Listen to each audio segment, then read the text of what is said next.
Shalom, selamat pagi jemaat yang dikasihi oleh Tuhan Yesus Kristus. Sungguh kita bersuka cita pada pagi hari ini.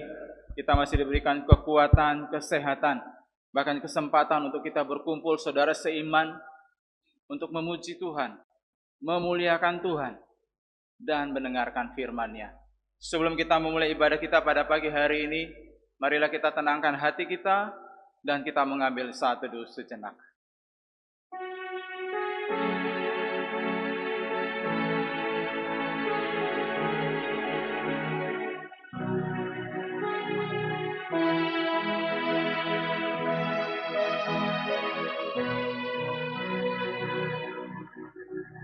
Merenungkan firman-Mu siang dan malam, ku pegang perintah-Mu dan ku lakukan. Engkau tahu ya Tuhan, tujuan hidupku hanyalah untuk menyenangkan hati-Mu. Pertolongan kita adalah dalam nama Tuhan yang menjadikan langit dan bumi, yang memelihara kesetiaannya sampai selama-lamanya dan tidak meninggalkan perbuatan tangannya.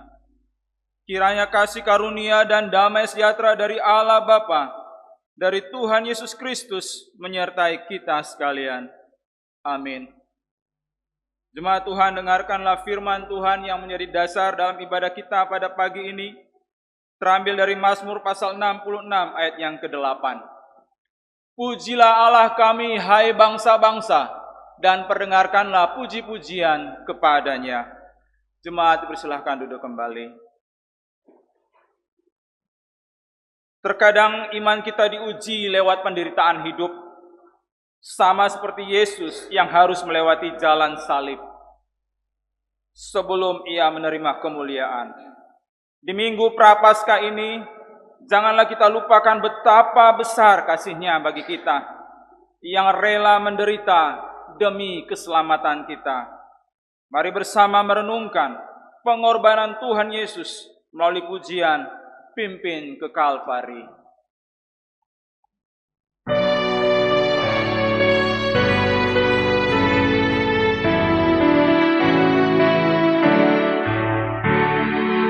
Mahkotailah Raja hidup, mulia bagimu.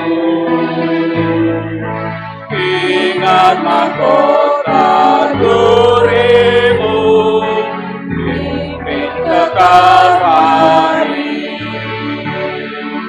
Jangan lupa Getsemani, jangan lupa sengsaranya, jangan lupa cinta Tuhan, pimpin ke Kalvari. Ayat yang kedua. Tolongku untuk mengerti, Kau mati bagiku. Ku mau bagaikan malaikat menjaga kuburmu. Jangan lupa Getsemani, jangan lupa sengsaranya, jangan lupa cinta Tuhan, pimpin ke Kalvari. Yang ketiga, dengan segenap hati Tuhan. Ku rela segenap hati memikul salibku, tanggung derita sertanya, pimpin ke Kalvari.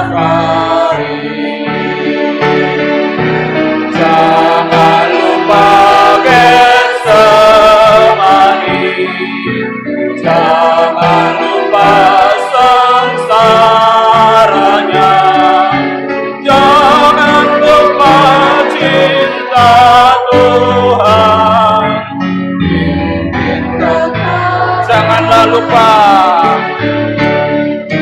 Jangan lupa Getsemani. Jangan lupa sengsaranya. Jangan lupa cinta Tuhan. Pimpin ke Kalvari. Janganlah sekali-kali melupakan penderitaan Tuhan yang telah menyelamatkan kita. Jemaat yang dikasihi oleh Tuhan Yesus Kristus, marilah dengan kerendahan hati kita menghadap Tuhan di dalam doa untuk memohon pengampunan atas segala dosa-dosa yang telah kita lakukan sepanjang hari yang lalu. Mari kita berdoa. Ya Allah Bapa yang penuh kasih, kami datang ke hadapan-Mu dengan hati yang penuh pertobatan. Kami mengingat bagaimana Kristus, Raja yang sejati, masuk ke Yerusalem bukan dengan kemegahan dunia, tetapi dalam kerendahan menuju jalan penderitaan demi menebus dosa kami.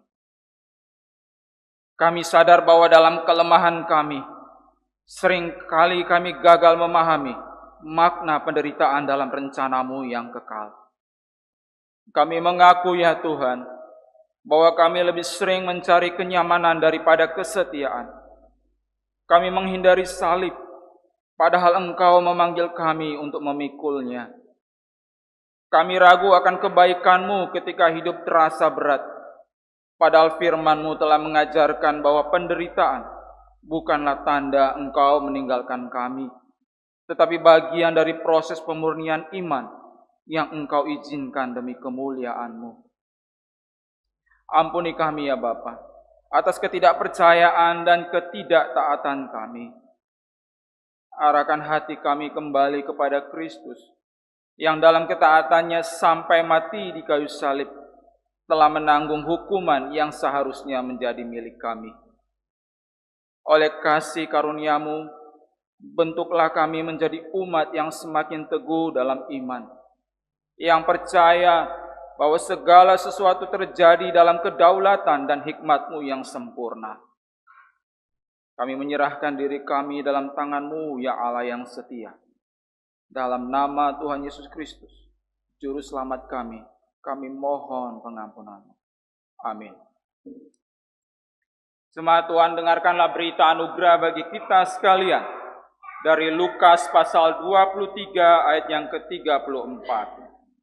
Yesus berkata, "Ya Bapa, ampunilah mereka, sebab mereka tidak tahu apa yang mereka perbuat." Dan mereka membuang undi untuk membagi pakaiannya. Jemaat Tuhan, seringkali penderitaan membuat kita lemah dan bertanya-tanya, di manakah Tuhan? Namun lihatlah kepada salib. Yesus telah lebih dahulu menanggung segala penderitaan, bukan karena kesalahannya, tetapi karena kasih-Nya kepada kita. Duri di kepala, paku di tangan dan kaki, serta darah yang tercurah dari lambungnya adalah bukti cinta yang tidak terukur. Dia telah menanggung penderitaan terbesar agar kita beroleh hidup. Melalui salib-Nya kita diingatkan bahwa iman Kristen bukan terbatas pada penderitaan, tetapi tentang kekuatan dan pengharapan yang kita miliki di dalam Kristus. Dengan sungguh hati kita menaikkan pujian PPR 286, Kisah Salib Tuhan Yesus.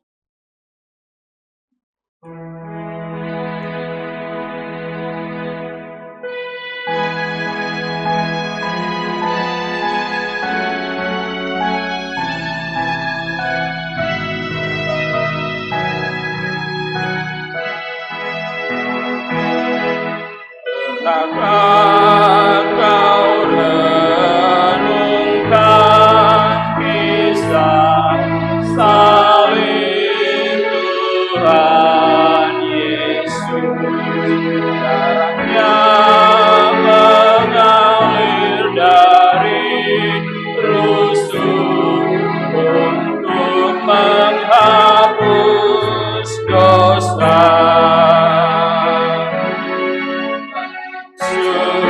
menderita bagimu, Yesus mati bagimu.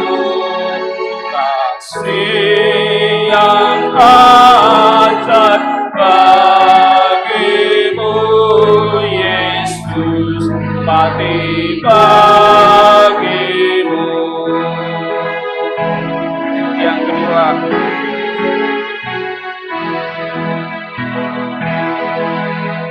pernahkah kau lihat padanya bermahkota duri?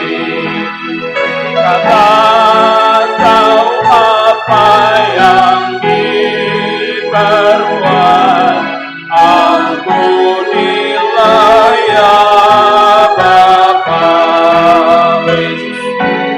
Menderita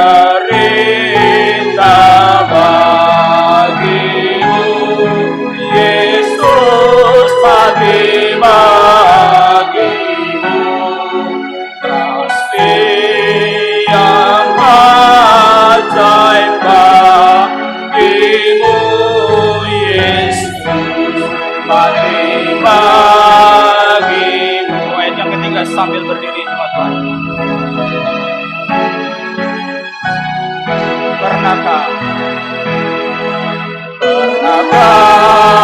kau dengar katanya, sudahnya bagimu?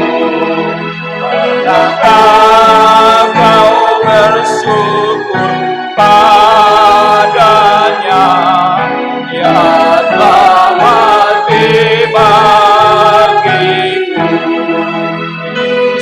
Yesus menderita bagimu, Yesus mati bagimu. Kasih yang ajaib bagimu, Yesus mati bagimu. Yesus menderita bagiku, Yesus menderita bagimu, Yesus mati bagimu. Kasih yang ajaib bagimu, Yesus mati bagimu. Terpujilah nama Tuhan. Semua Tuhan, bersama-sama kita akan membaca petunjuk hidup baru yang akan menuntun kita dalam hari-hari ke depan yang Tuhan anugerahkan. Bersama-sama kita mulai baca dari alamatnya terlebih dahulu. 2, 3. Filipi 1 ayat 29. Sebab kepada kamu dikaruniakan bukan saja untuk percaya kepada Kristus, melainkan juga untuk menderita untuk Dia. Sekali lagi bersama-sama dari petunjuk hidup baru kita. 2, 3. Filipi 1 ayat 29. Sebab kepada kamu dikaruniakan bukan saja untuk percaya kepada Kristus, melainkan juga untuk menderita untuk Dia. Kita sambung dengan membaca ayat emas kita, dan kita baca bersama-sama dari alamat firman-Nya. 2, 3. Yohanes 1 ayat 29. Pada keesokan harinya, Yohanes melihat Yesus datang kepadanya, dan ia berkata, "Lihatlah anak domba Allah yang menghapus dosa dunia." Jemaat dipersilakan duduk kembali. Judul asli lagu ini adalah The Old Rugged Cross, ditulis oleh George Bennett pada tahun 1912. Di kayu salib, kasih Allah dinyatakan dengan sempurna. Yesus Kristus yang tidak berdosa rela menanggung hukuman yang seharusnya kita terima. Dunia mungkin menganggap salib sebagai simbol kehinaan, tetapi bagi kita yang percaya, itu adalah kuasa Allah yang menyelamatkan. Salib bukanlah akhir, melainkan awal kemenangan. Kristus yang tersalib telah bangkit dan memberikan pengharapan bahwa penderitaan di dunia ini tidak sebanding dengan kemuliaan yang akan datang. Marilah kita mengingat pengorbanannya dan mempercayakan hidup kita kepadanya. Karena hanya dalam salib Kristus kita memiliki keselamatan dan hidup yang kekal. Kita menaikkan pujian di Bukit Golgota.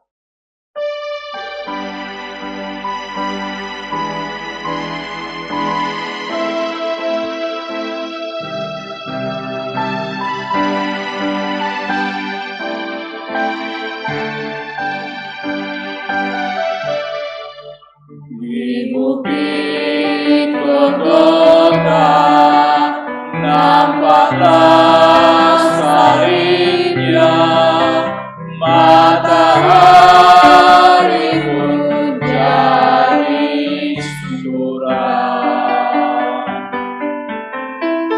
Yesus anak Allah meninggalkan surga, mati bagimu yang berdosa. Maka putihkan salibnya sampai bertemu dengan Bapa. Dengan tandanya Allah setia, salibmu gantikan mahkota.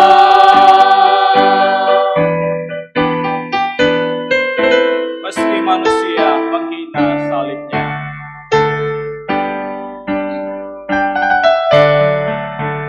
meski manusia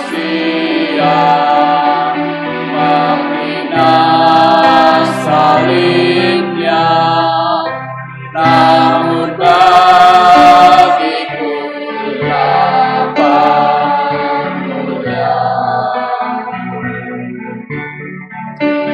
Hatiku sungguh keras, mati tak terbelah, hanya kasih-Nya menghancurkan. Maka putihkan salibnya sampai bertemu dengan Bapa. Dengarkan tanya apa setia, salibku gantikan mahkota.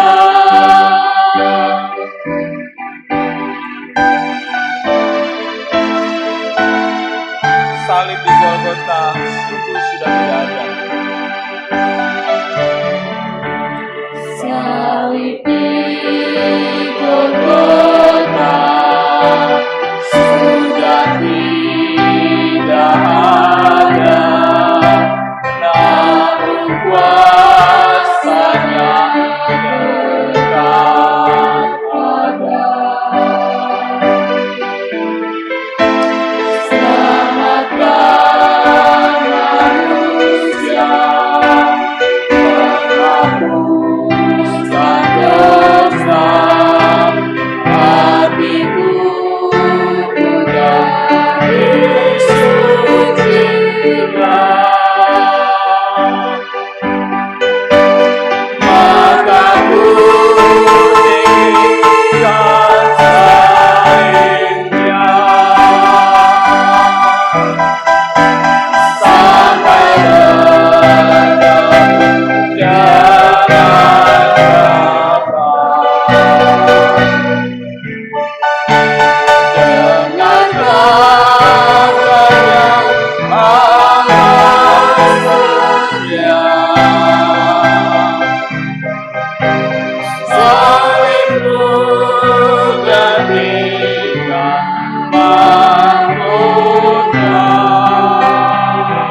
Tuhan, mari kita bangkit berdiri. Dengan kesungguhan hati dan dengan lantang kita akan melapaskan pengakuan iman kita dalam pengakuan iman rasuli. Aku percaya kepada Allah, Bapa yang Maha Kuasa, Khalik langit dan bumi, dan kepada Yesus Kristus, Anaknya yang tunggal Tuhan kita, yang dikandung dari Roh Kudus, lahir dari anak darah Maria, yang menderita sengsara di bawah pemerintahan Pontius Pilatus, disalibkan, mati dan dikuburkan, turun ke dalam kerajaan maut. Pada hari yang ketiga, bangkit pula dari antara orang mati, naik ke surga, duduk sebelah kanan Allah, Bapa yang Maha Kuasa, dan dari sana yang akan datang untuk menghakimi orang yang hidup dan yang mati. Aku percaya kepada Roh Kudus, gereja yang kudus dan am, persekutuan orang kudus, pengampunan dosa, kebangkitan tubuh, dan hidup yang kekal. Amin. Jemaat dipersilahkan duduk kembali. Kita akan menaikkan doa syafaat kita yang akan dipimpin oleh Evangelis Hana.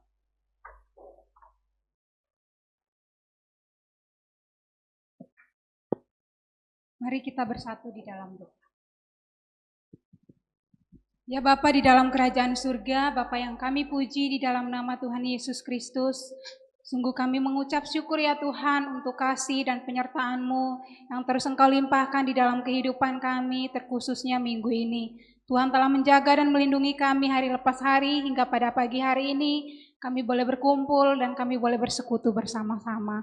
Pada saat ini ya Tuhan, kami mau menyerahkan untuk pekerjaan setiap kami, kiranya Tuhan mari memberkati apapun yang saat ini tengah kami kerjakan, kami yang bekerja di rumah, kami yang bekerja di kantor, ataupun kami yang bekerja di toko, kiranya Tuhan mari menolong dan memberkati kami, atau dimanapun kami bekerja, kiranya Tuhan menyertai, menolong sehingga apapun yang kami lakukan boleh berjalan dengan baik, dan pekerjaan kami pun boleh menjadi berkat bagi keluarga kami maupun bagi orang-orang yang ada di sekitar kami.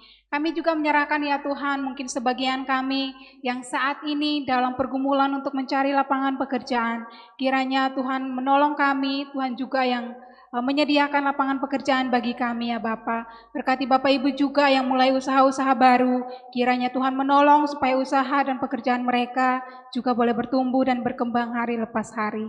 Kami juga menyerahkan ya Tuhan untuk kebutuhan hamba Tuhan, kebutuhan pelayan Tuhan di gereja kami GKT Ampenan. Kami terus berdoa memohon hikmat, memohon belas kasihan-Mu ya Bapa. Kiranya Tuhanlah yang terus menolong gereja ini dan mengaruniakan kepada gereja ini hamba Tuhan yang pada akhirnya boleh melayani bersama-sama di tempat ini. Kami juga menyerahkan ya Tuhan untuk beberapa daerah di Indonesia yang terkena dampak bencana, kiranya Tuhan menolong dan memberkati beberapa daerah di Indonesia yang terkena dampak bencana banjir, terkena dampak bencana angin yang besar, kiranya Tuhan menolong dan memberkati setiap pemerintah daerah, pemerintah setempat, kiranya boleh menangani setiap bencana yang ada dengan baik ya Bapak. Kami juga menyerahkan untuk gereja-gereja, untuk pelayan Tuhan yang ada di daerah-daerah terpencil. Kiranya Tuhan menolong dan memberkati gereja-gereja yang ada di desa-desa, yang ada di kampung-kampung. Kiranya Tuhan menolong supaya gereja-gereja ini pun boleh bertumbuh, boleh berkembang dengan baik hari lepas hari. Berkati pelayan-pelayan Tuhan, misionaris-misionaris yang melayani di daerah-daerah terpencil, kiranya Tuhan memberkati dan menolong pelayanan mereka. Terima kasih ya Bapa, inilah doa dan permohonan kami, kiranya Tuhan menjawab seturut dengan kehendak-Mu. Di dalam nama Tuhan Yesus Kristus kami berdoa dan mengucapkan syukur. Haleluya, amin. Saat ini kita akan menerima berkat Tuhan melalui persembahan pujian yang akan disampaikan oleh guru-guru sekolah minggu. Pada guru sekolah minggu dipersilahkan. Selamat pagi Bapak Ibu dan Tuhan. Hari ini kami di guru sekolah minggu pujian. Jadi ini mengingatkan kepada kami bahwa dalam pelayanan sekolah minggu tentu ada duka. Saat kami bersyukur kami punya Yesus yang bersahabat menolong kami bagi kita bersama.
Terima kasih kepada guru-guru sekolah minggu yang telah memberikan pujian dan kepada Tuhan Yesus Kristus yang senantiasa memberikan sukacita dan kekuatan bagi kita.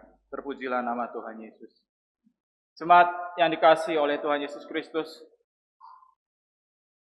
Tuhan tidak hanya menghendaki kita untuk mendengarkan firman-Nya, tetapi Ia juga menginginkan dan menuntut kita untuk melakukan firman-Nya agar iman kita bertumbuh semakin kuat, semakin kokoh di zaman yang semakin gelap ini. Sebelum kita merenungkan firman Tuhan, marilah kita menaikkan pujian, Aku mengasihi Engkau Yesus.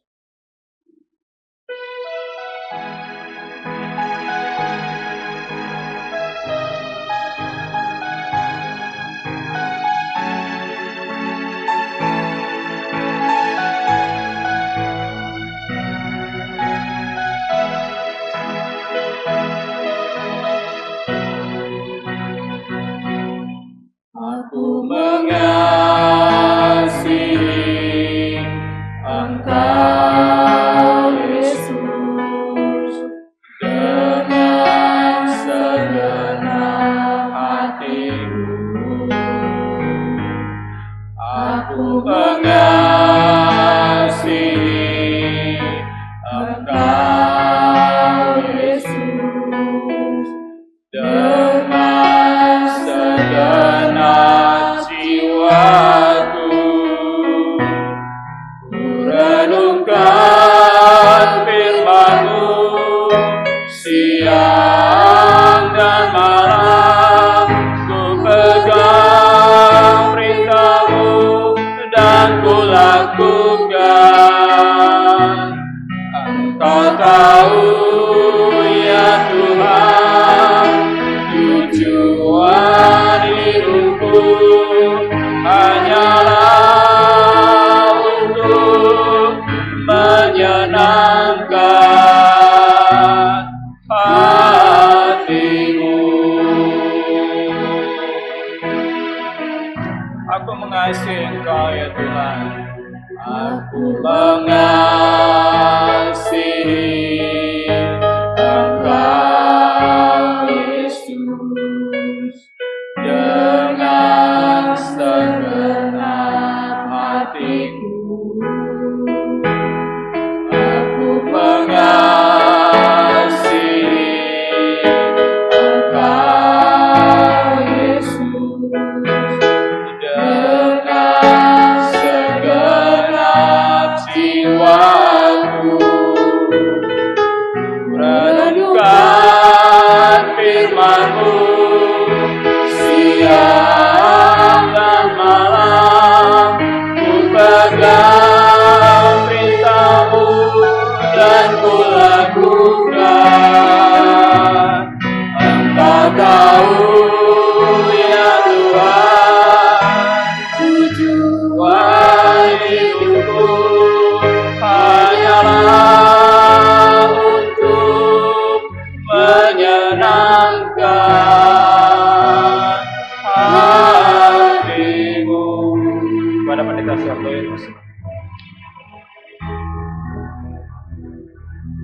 Mari kita bersama-sama kita berdoa sebelum kita mendengarkan firman Tuhan.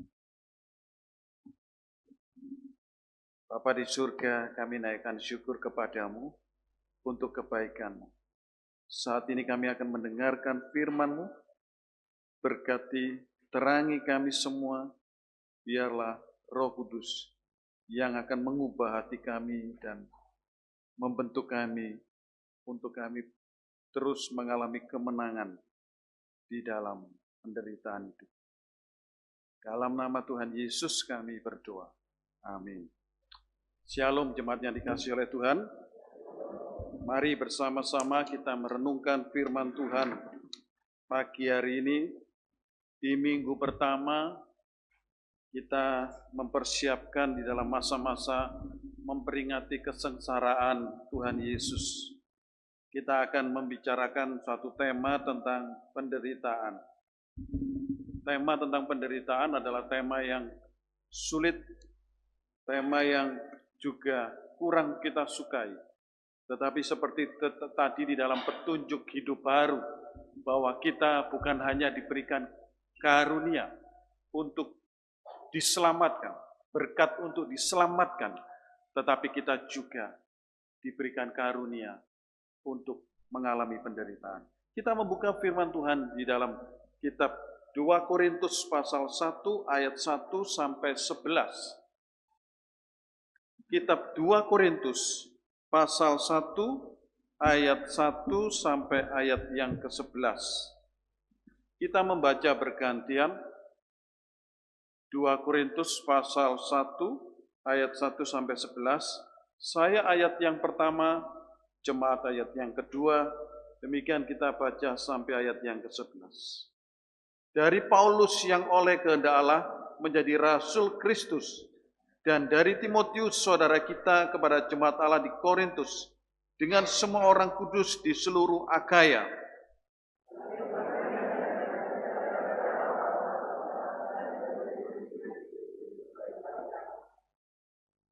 Terpujilah Allah Bapa Tuhan kita Yesus Kristus, Bapa yang penuh belas kasihan dan Allah sumber segala penghiburan.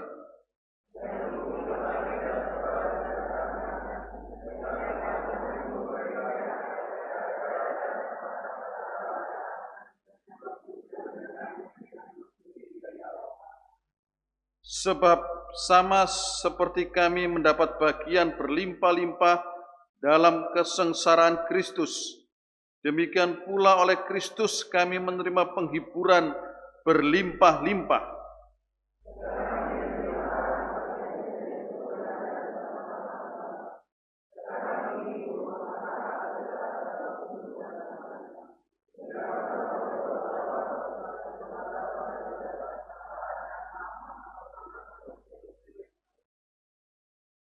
Dan pengharapan kami akan kamu adalah teguh, karena kami tahu bahwa sama seperti kamu turut mengambil bagian dalam kesengsaraan kami, kamu juga turut mengambil bagian dalam penghiburan kami.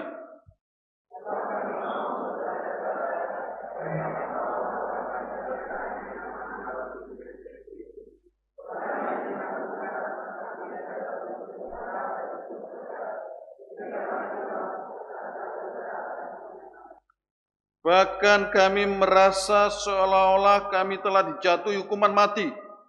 Tetapi hal itu terjadi supaya kami jangan menaruh kepercayaan pada diri kami sendiri, tetapi hanya kepada Allah yang membangkitkan orang-orang mati.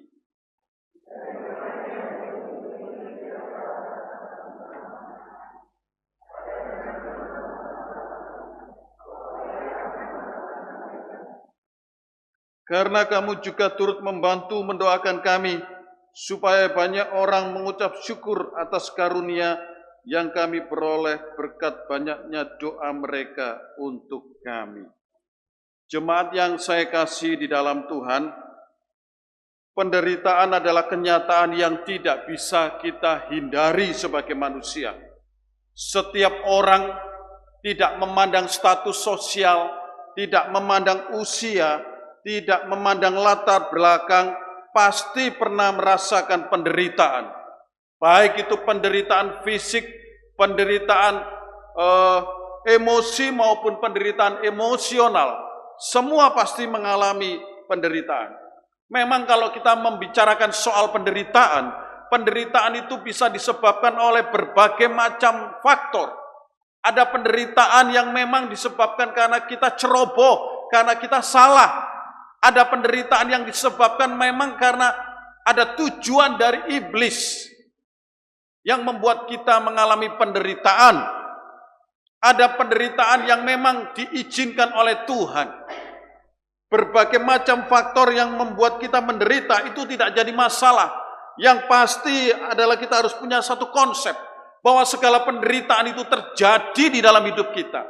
Itu semua karena diizinkan oleh Tuhan yang sudah menyelamatkan kita. Termasuk di dalam teks yang baru kita baca ini. Teks yang baru kita baca ini menceritakan penderitaan Rasul Paulus. Kalau kita membaca latar belakang perbedaan kitab 1 Korintus dan 2 Korintus, kita akan melihat bahwa di dalam kitab 1 Korintus, Paulus itu lebih cenderung ingin mengajarkan kebenaran-kebenaran karena gereja Korintus mulai banyak sekali percekcokan, bahkan mulai terjadi bentuk-bentuk pengelompokan dan perpecahan. Maka Paulus dengan menegaskan pengajaran-pengajaran yang penting. Tetapi ketika Paulus memberikan suratnya yang kedua, Paulus itu berbicara seolah-olah berbicara tentang kesaksian pribadinya. Paulus berbicara tentang isi hatinya. Karena Paulus melihat bahwa jemaat di Korintus itu sudah mulai banyak sekali pergumulan-pergumulan menghadapi penderitaan-penderitaan karena iman mereka. Penderitaan yang disebabkan oleh pengajaran yang disebarkan oleh nabi-nabi palsu maupun pemerintah-pemerintah yang menekan mereka di dalam persoalan iman. Di dalam kitab 2 Korintus yang baru kita baca, di dalam 1 Korintus pasal 1 ayat 1 sampai 11 ini Paulus menjelaskan sebuah cerita. Jadi ketika Paulus memulai suratnya, Paulus menjelaskan sebuah cerita. Cerita ini dilatar belakangi pada saat Paulus melakukan perjalanan misi ke Asia. Pada saat Paulus di Efesus, kalau kita membaca di dalam Kisah Para Rasul pasal 19, ini adalah latar belakang isi daripada 1 Korintus 1 ayat 1 sampai 11 ini. Waktu itu Paulus sedang menyebarkan Injil di Asia, khususnya di Efesus. Ternyata di sana penerimaan Injil itu banyak sekali tantangannya. Salah satunya adalah, kalau kita lihat di Efesus itu ada seorang yang namanya Demetrius. Demetrius ini seorang pekerja souvenir-souvenir tembaga yang membuat souvenir dewa Artemis. Pada saat Paulus mengabarkan Injil di Efesus, banyak orang sudah percaya Tuhan Yesus sehingga tidak lagi menyembah kepada dewa Artemis. Dan itu merupakan ancaman secara keagamaan, ancaman karena banyak orang sudah berpindah tidak menyembah dewa. Tetapi sisi lain, bagi Demetrius maupun pekerja, pengusaha, souvenir-souvenir Dewi Artemis ini, akhirnya tidak laku souvenir-souvenirnya itu. Tidak laku.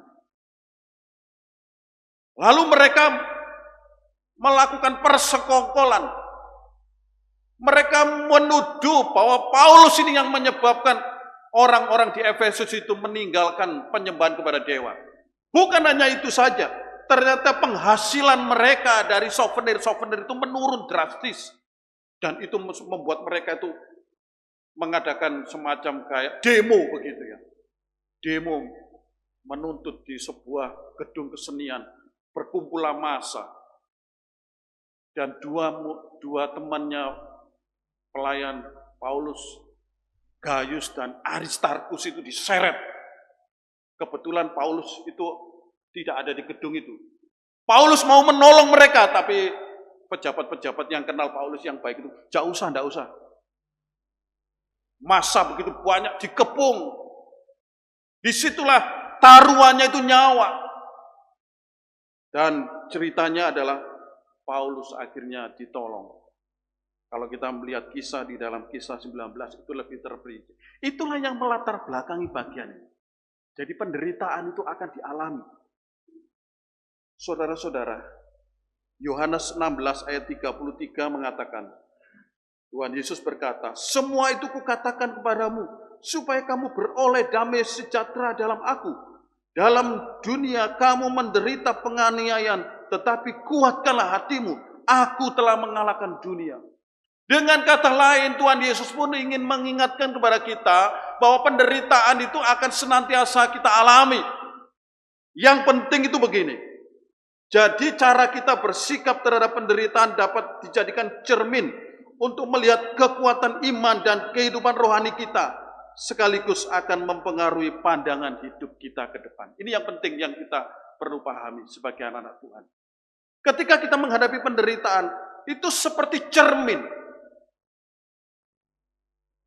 yang akan melihat kerohanian kita itu bagaimana.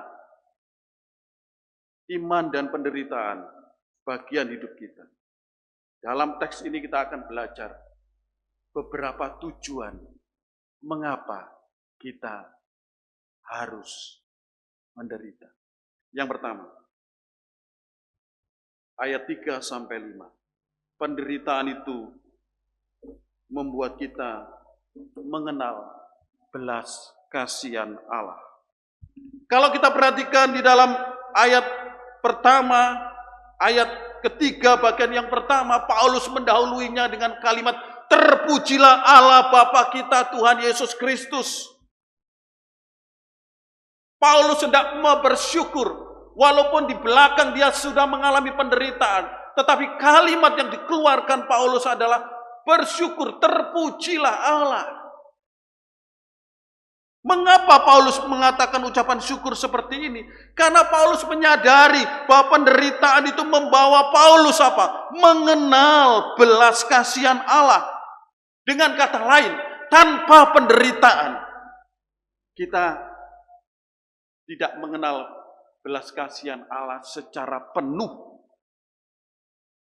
Bahkan di dalam ayat 4-5 di sana dikatakan, belas kasihan Allah itu ditujukan bagaimana? Dengan mengalami penghiburan yang menghibur kami dari segala penderitaan kami. Jadi Paulus menyadari, Paulus menerima bahwa segala penderitaan yang dia alami, khususnya dalam ketika dia berbicara latar belakang di Efesus tadi, Paulus di situ melihat bagaimana belas kasihan Allah itu ditolong. Beribu-ribu orang sudah mengepung Paulus di gedung kesenian itu. Tetapi Tuhan pakai panitera kota. Tuhan pakai orang-orang pejabat-pejabat tertentu untuk menenangkan Demetrius dan kelompok-kelompoknya itu. Kalau kamu ingin mendakwa mereka, kamu harus pakai jalur lembaga yang betul. Itu nasihat-nasihat. Dan akhirnya mereka membubarkan diri. Paulus selamat. Ancaman sudah dialami oleh Paulus, tetapi Paulus ditolong. Inilah yang disebut dengan belas kasihan Tuhan kepada hambanya yang bernama Paulus. Kekacauan bisa direda karena pertolongan Tuhan. Mungkin Bapak Ibu pernah berkunjung atau menengok orang yang sedang memahat dari kayu, ya, kayu gelondongan, kayu yang bentuknya tidak karu-karuan itu. Lalu sang pengukir itu akan mengikis kayu-kayu itu, memproses kayu itu. Coba ditunjukkan gambarnya, slide. Dan kayu-kayu itu, dari kayu yang jelek itu, terus berubah menjadi kayu yang bagus.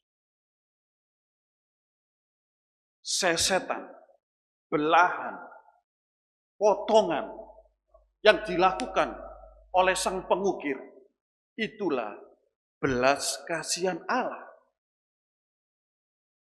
Itulah gambar belas kasihan Allah. Sayatan pisau yang tajam, gergaji yang tajam itu seolah-olah menusuk hidup kita, membuat bisnis kita sementara rugi, membuat fisik kita menurun. Sebenarnya itu adalah pisau yang dipakai oleh Tuhan, supaya kita merasakan bahwa serangan, pukulan, penderitaan, hajaran itu adalah bentuk belas kasihan Tuhan yang akan menghasilkan karya seni yang indah.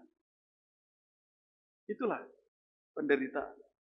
Supaya kita mengalami belas kasihan Tuhan. Kadang-kadang ketika kita masih sehat, kadang-kadang ketika kita masih jaya, kita begitu sombong dan ponganya.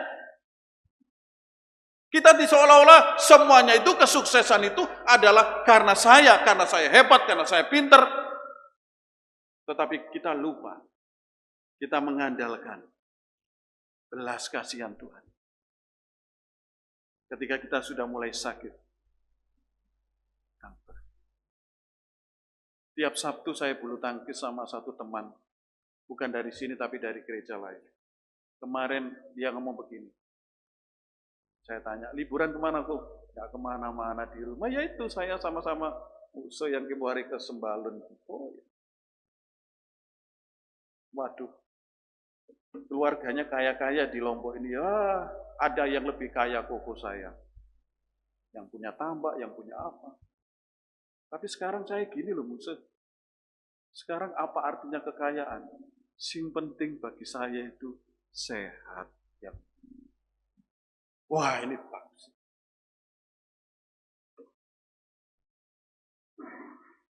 Karena kesehatan itu menurut dia adalah kasih Tuhan. Belas kasihan Tuhan. Inilah yang perlu. Yang kedua, tujuan dari penderitaan adalah untuk mendatangkan manfaat bagi orang lain. Oh, apa manfaatnya? Ayat yang ke-6.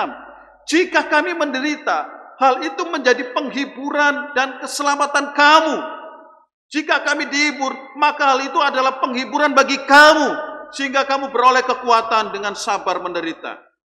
Di dalam bagian ini seolah-olah Paulus itu sedang memberikan tahapan-tahapan di dalam penderitaan. Tahapan yang pertama di dalam penderitaan itu adalah Paulus sendiri yang mengalami penderitaan. Tahapan yang kedua adalah orang lain akan mengalami penderitaan. Tetapi di dalam tahapan itu, tahapan yang dialami oleh Paulus, Paulus bersyukur. Sebab ketika Paulus menghadapi penderitaan, dia mengalami penghiburan dari Allah. Penderitaan dan penghiburan dari Allah itu nantinya akan dipakai oleh Paulus untuk menghibur orang lain. Jadi boleh dikatakan ketika menghadapi penderitaan, sebenarnya kita itu sedang menerima dua berkat ganda. Berkat yang pertama kita akan dihibur oleh Allah. Berkat yang kedua kita akan dipakai untuk menghibur orang lain. Contoh, waktu yang lalu betis saya ketarik ya.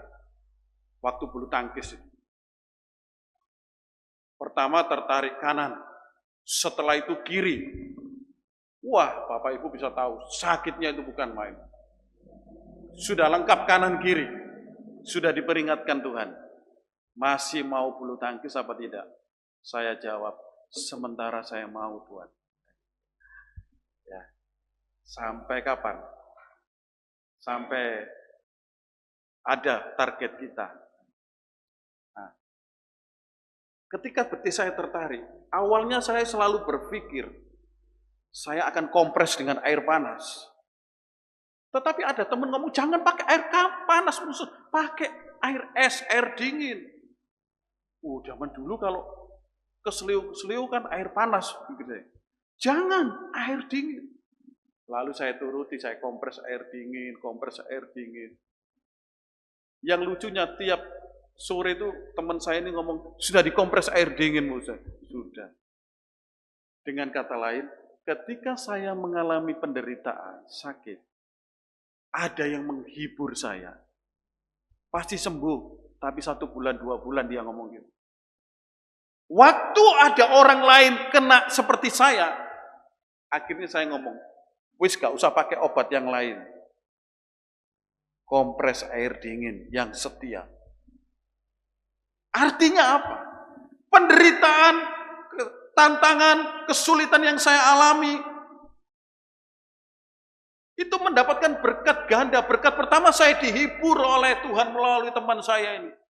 Berkat yang kedua adalah saya mampu menjadi berkat buat orang lain. Inilah yang dimaksud dengan penderitaan itu mendatangkan manfaat bagi orang lain. Jadi ketika kita menghadapi penderitaan, jangan kita langsung berkata, ini adalah nasib sial saya menderita, ini nasib sial. Jangan.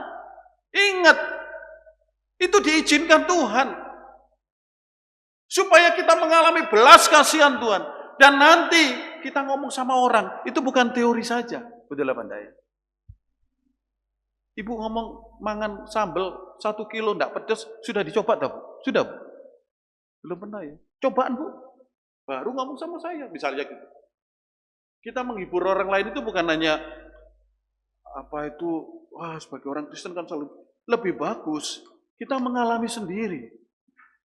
Jadi kalau kita mengalami penderitaan, darah tinggi, asam urat, kencing manis, ada obat-obat yang cocok dan mujarab. Kadang-kadang kan kita share sama orang lain. Tetapi ingat, dicoba dulu. Ya, dicoba dulu. Kadang-kadang saya sebagai hamba Tuhan terlalu banyak mendengar, akhirnya gampang menyalurkan gitu. Saya sendiri belum nyoba, ini yang bahaya juga. Ya. Nah, penderitaan itu punya manfaat buat orang lain. Hari ini Bapak Ibu mengalami penderitaan apa? Mengalami apa? Jangan mengeluh saja. Boleh mengeluh, tapi jangan mengeluh saja. Ada berkat belas kasihan. Nantikan pertolongan Tuhan. Dan nantikan Bapak Ibu akan dipakai untuk menjadi berkat buat orang lain. Yang ketiga, penderitaan membuat orang percaya semakin tekun berdoa. Bapak Ibu, kalau kita baca ayat yang ke-11 bagian terakhir, karena kamu juga turut membantu mendoakan kami, supaya banyak orang mengucap syukur atas karunia yang kami peroleh, berkat banyaknya doa mereka untuk kami. Jadi penderitaan itu membuat orang percaya semakin tekun berdoa. Di dalam bagian ini Paulus bersyukur kepada jemaat di Korintus, karena pada saat mereka mengalami penderitaan di Efesus, bagaimana mereka dikepung. Dikatakan kalau kita lihat ayat-ayat sebelumnya, mereka itu hampir mati.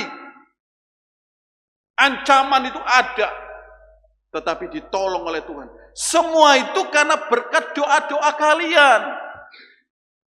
Jadi kesimpulannya begini, apabila Allah mengizinkan seseorang untuk menderita, sebenarnya saat itu juga Allah menghendaki orang lain atau jemaat untuk berdoa. Dan akhirnya mengalami sukacita. Contohnya begini, kalau kita di Komsel, ada orang yang menceritakan penderitaannya. Maka sebenarnya itu adalah kesempatan kepada kita yang diberikan oleh Tuhan. Supaya apa? Supaya Bapak Ibu bisa mendoakan orang itu. Kalau tidak ada sharing yang seperti itu kan kita jarang mendoakan, ya kan? Tapi kalau doakan ya, saya sudah kena kanker stadium 4, langsung kita doa. Tapi kalau tidak ada kesaksian, tidak ada cerita-cerita, kita jarang mendoakan, betul? Ini yang harus hati-hati. Kalau ada orang menceritakan penderitaannya, kita tidak usah meneliti, penderitaan itu akibat dia berdosa-dosa, penderitaan itu akibat kutuk, penderitaan itu tidak usah meneliti itu. Doakan dia. Kalau itu akibat kesalahannya supaya dia bertobat. Kalau itu akibat kelalaiannya, dia segera berubah, menata hidup. Jangan jadikan penderitaan orang lain itu sebagai berita komoditas hoax di gereja ini. Gosip-gosip. Jadikan penderitaan itu untuk Bapak Ibu untuk berdoa. Kalau saudara-saudara kita yang lalu ada yang mengalami penderitaan di Papua, kita bisa berdoa di sana untuk mereka yang menjadi korban. Untuk mereka yang kena gempa bumi di Myanmar dan Thailand. Bapak Ibu bisa berdoa untuk mereka. Saya cukup tergelitik di Malomba ini ada posko bantuan. Itu rencananya buat apa ya? Saya kok kurang informasi. Buat apa Pak Hendri? Tahu ya Pak Hendri ada posko bantuan. Di depannya tank ini loh. Pak Bambang tahu? Nanti bisa lewat sini. Rocky tahu? Ada posko bantuan. Di depannya tank Malomba ini. Pak Edi tahu? Nah, nanti pulang tahun kan. Sana terus Mimana lagi, balik lagi. Ada posko bantuan di situ. Saya sama semua itu setiap anu kan mesti lewat muter situ. Ada dua kemungkinan ini. Ini bantuan untuk Myanmar, Thailand, atau kita disuruh-suruh siap untuk bantuan. Coba ada tenda, terus ada posko bantuan, pengumpulan posko bantuan. Atau kita disuruh-suruh siap ini. Mari kita berdoa. Apapun yang terjadi. Penderitaan adalah fakta hidup. Tuhan tidak pernah berjanji hidup kita ini tanpa air mata. Tuhan tidak pernah berjanji hidup kita ini hanya melewati taman bunga yang indah dan harum. Tuhan tidak pernah berjanji bahwa hidup kita ini berjalan dengan lancar dan mulus. Tetapi Tuhan janjikan, aku menyertai kamu senantiasa sampai kepada akhir zaman. Matius 16 ayat 24. Lalu Yesus berkata kepada murid-muridnya, setiap orang yang mau mengikut aku, ia harus menyangkal dirinya, memikul salibnya, dan mengikut aku. Yesus menderita sebagai hamba Tuhan, sebagai jemaat, sebagai murid-murid Tuhan. Kita pun harus siap menderita. Mari kita berdoa.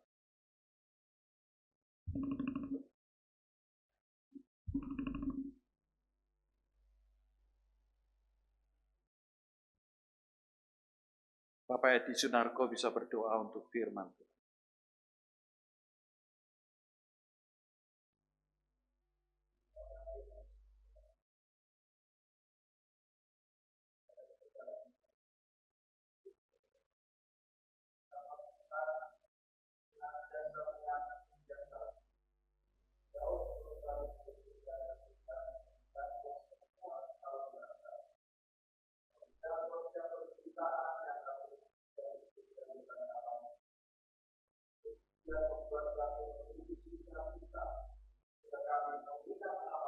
Ya Tuhan.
Terpujilah Tuhan Yesus yang telah memberkati kita melalui firman-Nya. Saatnya kita akan memberikan persembahan kita bagi Tuhan. Namun sebelumnya, sambil kita mempersiapkan persembahan kita mendengarkan firman Tuhan dari 2 Korintus 9 ayat yang ke-7 dan 8. Hendaklah masing-masing memberikan menurut kerelaan hatinya, jangan dengan sedih hati atau karena paksaan, sebab Allah mengasihi orang yang memberi dengan sukacita, dan Allah sanggup melimpahkan segala kasih karunia kepada kamu, supaya kamu senantiasa berkecukupan di dalam segala sesuatu, dan malah berkelebihan di dalam pelbagai kebajikan. Sambil kantong persembahan dijalankan, kita menaikkan pujian Yesus yang kupilih.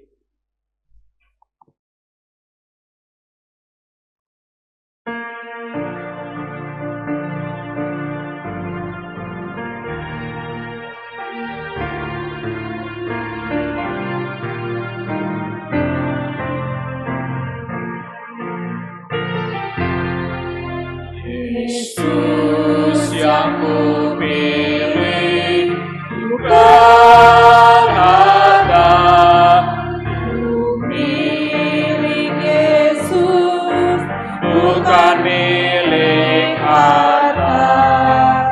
Yesus yang kupilih, bukan dunia.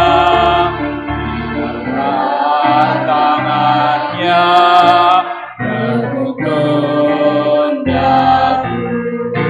Ku tak mau jadi raja dunia, di bawah kuasa dosa.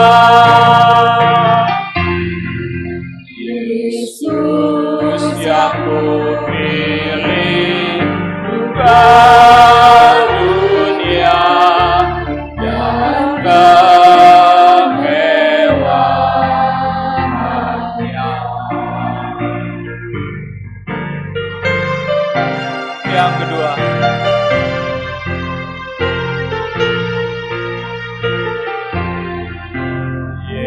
Yesus yang kupilih, bukan mulia, mau berkorban hidup buat Tuhan. Yesus yang kupilih, bukan nama, akan setia berkati.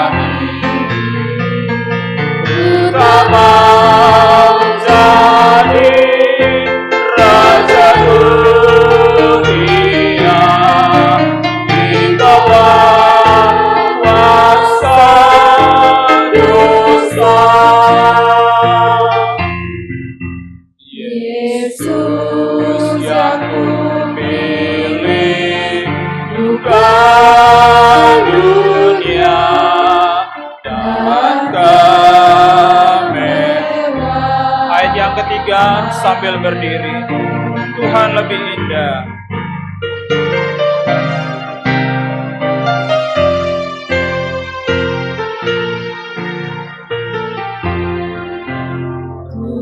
Tuhan lebih indah dari batu, terlebih manis daripada madu.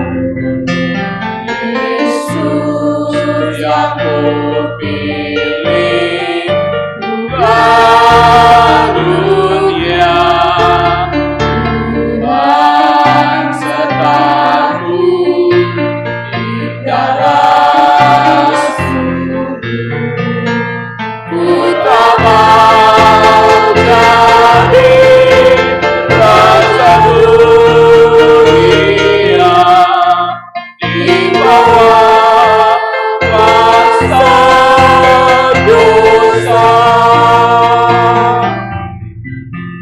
Yesus yang kupilih, bukan dunia dan kemewahannya. Jemaat Tuhan, mari kita berdoa menyerahkan persembahan kita. Bapa di dalam kerajaan sorga, kami sungguh mengucap syukur dan berterima kasih kepadamu. Karena di dalam ibadah kami, Engkau telah memberikan kami kesempatan untuk memberikan korban syukur kami kepadamu ya Tuhan. Tuhan, kiranya Engkau menerima persembahan kami, agar persembahan ini dapat berguna untuk penyebaran firman-Mu di tengah-tengah dunia ini. Tolong kami untuk memberikan yang terbaik untuk Tuhan, karena Tuhan terlebih dahulu memberikan yang terbaik, bahkan hidup Tuhan Yesus telah Tuhan berikan untuk kami. Terima kasih Tuhan, kami menyerahkan persembahan kami, terimalah ya Tuhan. Di dalam nama Tuhan Yesus kami berdoa. Amin. Kita akan mengakhiri ibadah kita pada pagi hari ini, dan biarlah kita mengembalikan segala pujian, hormat dan kemuliaan hanya bagi Allah Tritunggal. Kita akan menaikkan pujian doksologi, dan setelah doa berkat oleh Pendeta Suhartoyo, kita menaikkan pujian amin.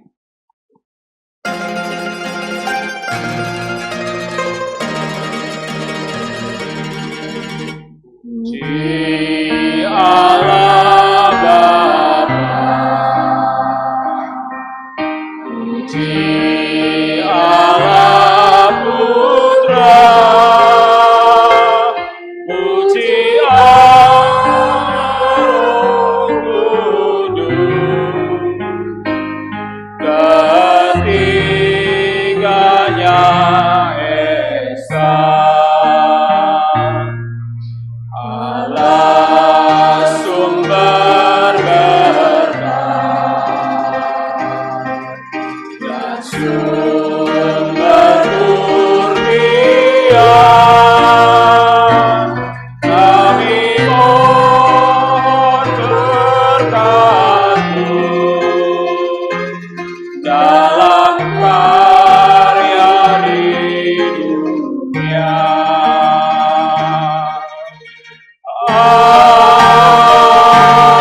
Terimalah berkat.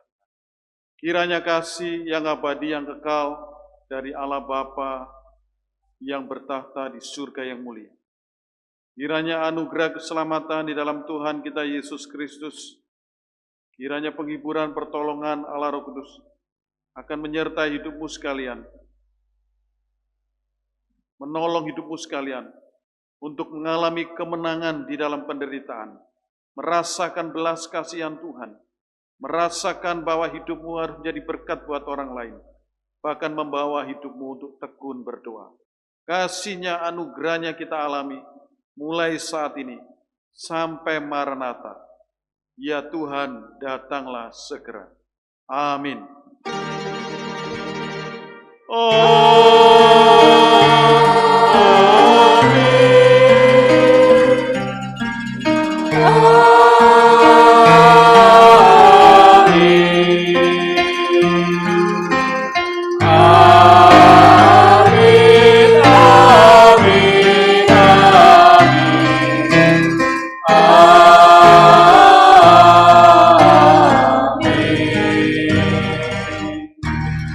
Jemaat dipersilakan duduk kembali dan mengambil saat teduh.